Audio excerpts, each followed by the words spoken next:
গীতৰ সুৰে আহি পাহৰা গীতৰ সুৰে আহি জগালেহি যৌৱন কিয় বাৰু নীতিৰ সুবাসে ভুৱাই নিলেহি মোৰে উদাসীনা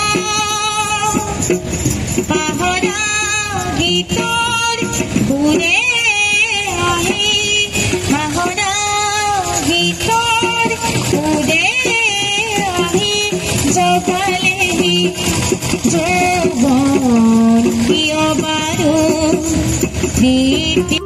দুচকুৰে যেন পৃথিৱীৰ ৰঙীন পৃথিৱীখনক এবাৰ চোৱাৰ হেঁপাহ স্বনিৰ্ভৰশীল হৈ জীৱন যাপন কৰাৰ পণ লোৱা গোলাঘাটৰ এদল দৃষ্টিহীন লোক। গোলাঘাটৰ এগৰাকী উচ্চ শিক্ষিতা যুৱতী হৈছে মনালিছা, যাৰ কণ্ঠই মোহিত কৰে হাজাৰজন শ্ৰোতাক। এটাৰ পিছত এটা সুমধুৰ গীত গাই শ্ৰোতা দৰ্শকৰ মন জয় কৰা মনালিছাই কণ্ঠ শুনি বাটৰুৱাইও এপলক ৰৈ শুনি যায় গীত।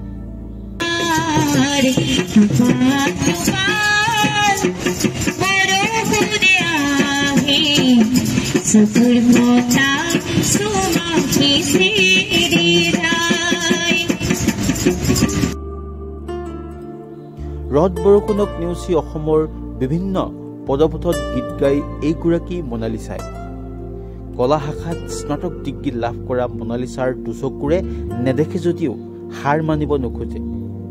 জীৱন যুদ্ধত কাৰোৰে হেঙাৰ হ'ব নোখোজে মনালিছাই। মনত অদম্য সাহস লৈ অসমৰ ইমূৰৰ পৰা সিমূৰলৈ গৈ পদপথত গীত গাই অৰ্জন কৰে সামান্য মাননি। আৰু সেই মাননিৰে তাই গোলাঘাটস্থিত এখন দৃষ্টিহীন লোকৰ আশ্ৰমৰ ভৰণ পোষণৰ বাবে কৰে আৰ্থিকভাৱে সহায় সহযোগিতা।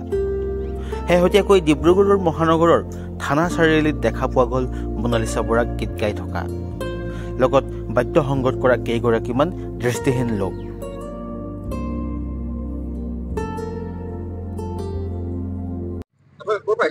আমি আহিছো গোলাঘাট ডিষ্ট্ৰিক্ট শামুকজান মানে বকিয়াল শামুকজান নামৰ এটা ঠাইৰ পৰা। তাতে আমাৰ এখন আশ্ৰম আছে। আশ্ৰমখনৰ নাম সদৌ অসম নিৰাশ্ৰয় দৃষ্টিহীন স্বনিৰ্ভৰশীল আশ্ৰম।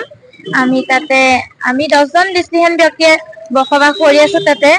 আৰু আমি এনেকে চৰকাৰৰ ফালৰ পৰা একো সহায় সহযোগ পোৱা নাই, আবেদন নিবেদন কৰিও একো পোৱা নাই। সেইবাবে এতিয়া সংগীতৰ যাত্ৰাতে আমি ওলাই আহিলো, বা প্ৰকৃতিকুল বতৰ প্ৰখৰ ৰ'দত মানে ৰ'দে বৰষুণে এনেকে আমি জীৱন সংগ্ৰাম কৰিবলৈ ওলাই আহিলো এনেদৰে পদপথত। আশ্ৰমখন আমাৰ এতিয়া 5 বছৰ হ'ল। হয়, 2020 চনৰ 8 জানুৱাৰীত প্ৰতিস্থাপন হৈছিলে। এতিয়া মোৰ নাম মিছ মনালিছা বৰা। মোৰ অৰিজিনেল ঘৰ আছিলে গোলাঘাট ডিষ্ট্ৰিক্টৰ নৰাপৰ পদুমণি বনগাঁৱত, ঢেকিয়াল এৰিয়া পৰে। তাতে মই ঘৰত থাকি মোৰ মা দেউতা ঢুকালে মই মেট্ৰিক দিয়া সময়ত 2016 চনত। তাৰপিছৰ পৰা মই এনেদৰে অনুষ্ঠানতে আছিলো আৰু ডিআৰ কলেজৰ মানে হোষ্টেলত আছিলো। মই তেতিয়া হোষ্টেলৰ পৰা BA পাছ কৰিলো আৰু এতিয়া আশ্ৰমত আহিলো। উল্লেখযোগ্য যে গোলাঘাটত থকা প্ৰায় 10গৰাকী দৃষ্টিহীন লোকৰ আশ্ৰমখনৰ বাবে এওঁলোকে গোলাঘাটৰ পৰা গৈ ৰাজ্যৰ ভিন্ন জিলাত গীত পৰিৱেশন কৰি অৰ্থ সাহায্য সংগ্ৰহ কৰি আহিছে আশ্ৰমখনৰ বাবে। আৰু এই আশ্ৰমখনৰ নাম হৈছে সদৌ অসম নিৰাশ্ৰয় স্বনিৰ্ভৰশীল দৃষ্টিহীন আশ্ৰম। ডিব্ৰুগড়ৰ পৰা ৰক্তিম দাসৰ প্ৰতিবেদন, লোকেল 18।